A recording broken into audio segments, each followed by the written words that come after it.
দেশনেত্রী বেগম খালেদা জিয়া এবং তাদের পতাকা যিনি এখন বহন করছেন তিনি হলেন বিএনপির ভারপ্রাপ্ত চেয়ারম্যান তারেক রহমান।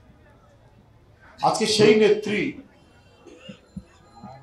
চিকিৎসার জন্য বিদেশে গেছে, লন্ডনে চিকিৎসা করছে। দীর্ঘ কয়েক বছর ধরে অনেক সংগ্রাম, আন্দোলন, দাবি তার সুচিকিৎসার ব্যবস্থা করা, উন্নত চিকিৎসার ব্যবস্থা করা।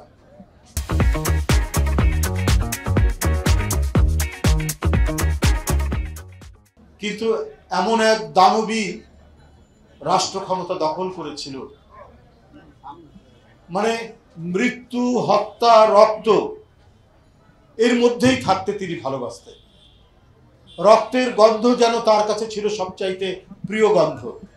বেলি ফুলের গন্ধ নয়, হাসনা হেনার গন্ধ নয়, গোলাপের গন্ধ নয়, রক্তের গন্ধই যেন শেখ হাসিনার অত্যন্ত প্রিয় ছিল।